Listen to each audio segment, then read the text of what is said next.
Our first speaker is Priya Modak, who's a second-year grad student at Department of Psychological and Brain Sciences at Indiana University Bloomington. And she's going to tell us about neural bases of risky decisions involving nicotine vapor versus monetary award. And from the abstract, Priya, your task seemed really interesting. So why don't you take it away? Thank you.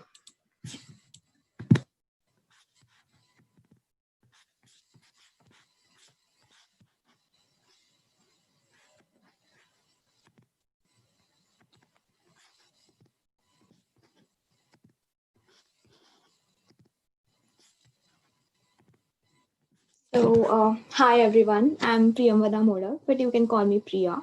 I'm a second year graduate student. I'm working with Professor Joshua Brown in Cognitive Control Lab at Indiana University Bloomington. I'm going to present this ongoing project in our lab. The overarching goal of this work is to understand how substance-dependent individuals make decisions about drugs. In this project, we have specifically looked at nicotine-dependent subjects.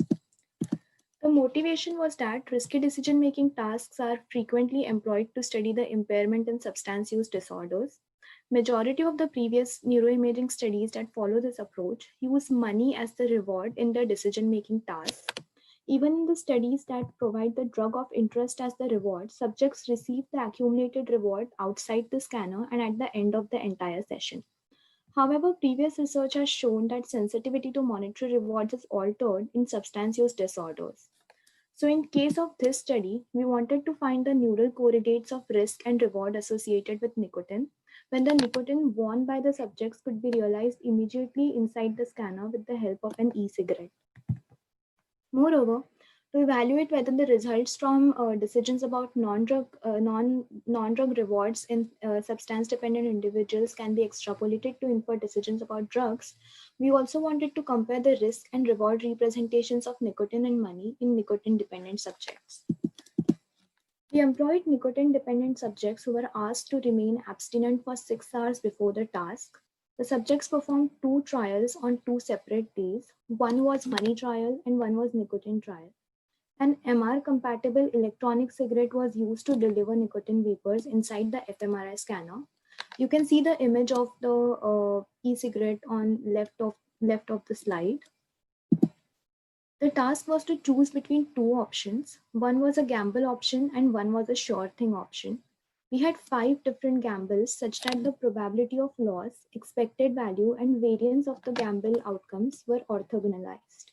This enabled us to look at the effects of these 3 things separately. Subjects performed 2 trials. In case of money trial, the reward was in terms of dollars, while in case of nicotine trial, the reward was in terms of seconds for which they could inhale nicotine vapors from the e-cigarette. We analyzed this fMRI data using the general linear modeling. The time at which subjects indicated their choice was modeled as a choice event, and the gamble characteristics were used to parametrically modulate this choice event regressor. At the time of the feedback, we had 2 separate regressors to account for instances of winning and the instances of losing the gamble. The analysis of the choice behavior revealed that when a gamble had greater expected value, then there was a greater tendency to choose the gamble. This ascertains that subjects wanted the rewards and were engaged in the task. Now moving to the results from fMRI analysis using the GLM approach. We saw the effect of probability of winning nicotine in caudate. This is not surprising because caudate has been shown to be involved in reward anticipation in previous studies.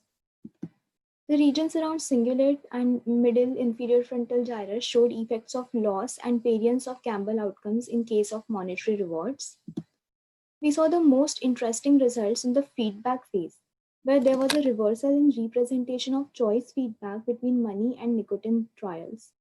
In the figure that is shown, whatever is blue corresponds to nicotine and whatever is red corresponds to money. We observed that there are distinct but overlapping regions that are representing nicotine win minus loss, but money loss minus win. So in this figure, the regions in blue show greater activation to win than loss in case of nicotine, while the regions in red show greater activation to loss than win in case of money. The same thing is shown in the plots on the right. Moreover, in the nicotine trial, winning a gamble was followed by an inhalation phase when the subjects inhaled nicotine vapors. The blue regions shown in the top left of the figure are the motor regions that activated during inhalation. We performed psychophysiological interaction analysis with these motor regions as seeds and found that the right middle temporal gyrus has increased functional connectivity with these regions during inhalation. This suggested that middle temporal gyrus might have some role to play in actual inhalation or consumption of the nicotine. So with this, we are at the end of the results. To summarize, our first objective was to find the neural correlates of risk and reward associated with nicotine in nicotine-dependent subjects. In that respect, we found that the effect of probability of winning nicotine is in caudate. The effect of loss minus win was seen in superior temporal gyrus and supramarginal gyrus. The effect of win minus loss was seen in cingulate gyrus and insula. Or another objective was to compare the risk and reward representations of nicotine and money in nicotine dependent subjects. In that respect, we found the effect of probability of winning was not seen in reward processing areas like caudate in case of monetary rewards. We see the effect of variance of gamble outcomes and probability of loss in cingulate in case of monetary rewards. Most importantly, we see a reversal of feedback representation in cingulate and insula representing monetary loss minus win, while nicotine win minus loss. So in conclusion, the results from our study show that expected value of the options are the strongest predictor of choice behavior in decisions about both money and nicotine in nicotine-dependent subjects. The results also suggest that there might be reduced sensitivity of reward processing areas like caudate to monetary rewards in nicotine-dependent subjects. With respect to the error reversal that we see between money and nicotine, it appears that the monetary decision-making tasks might not be the best for studying impairment in substance use disorders. Also, there are parts of cingulate and insula showing effect of nicotine win minus loss. And there is middle temporal gyrus showing increased functional connectivity with motor regions involved in nicotine inhalation. They seem important candidates for any future work investigating causal role of these regions in substance use disorders. So thanks for listening to my talk, and please feel free to ask any questions. Great, thank you, Priya. Yeah, I thought it was really interesting with the error reversal for monetary and drug rewards. And if I got it correctly, losing money was, can you repeat that? Losing money is worse than, it's asymmetric than, yeah, can you repeat that? Yes, sure. So what this figure is showing is there are these regions in cingulate which show greater activation to monetary loss than monetary win, while these regions show greater activation to nicotine win than nicotine loss. So it would probably be more clear if I explain these plots to you. So in this plot, we are looking at the regions which are shown in red, and the regions which are shown in red show greater activation to nicotine win and show greater activation to monetary loss. And same is the case for regions in blue. Okay, so if we were to talk about these regions in red and blue as one big region, then we can say that this region represents monetary loss than it represents monetary win, and this region represents like nicotine win as compared to its activation in nicotine loss. I see. So do you think this has to do with the fact that it's money particularly, or that it's not nicotine? Why this reversal? Yeah, that's a very good question. So in this study, we have compared money and nicotine, but it's just my guess that it would probably be the case even with any other non-drug reward, like even if we provide points or say something else, say a gift card. I see. So just not the nicotine reward. And in general, I see.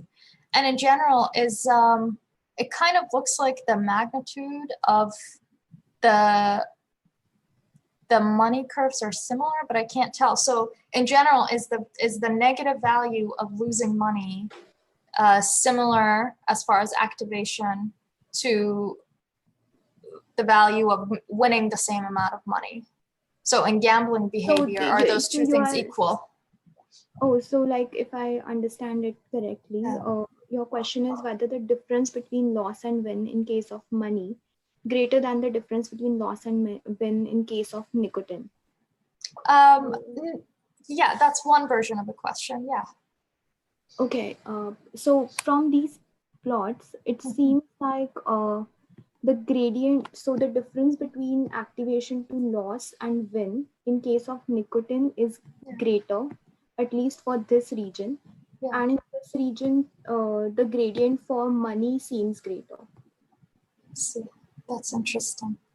Okay, and as far as, so you conclude from this data, and I would say convincingly, that maybe monetary rewards, maybe we shouldn't be using monetary rewards in these studies because they could give us essentially effect reversals. And something with nicotine, as you guys have done, you can, give to someone under an fMRI with some sort of clever task design. But for other drugs and other addiction studies, that's not really possible. So how do you suggest we go about it? So in case of, say, cocaine addiction, there have been studies where cocaine has been injected inside the scanner. Okay.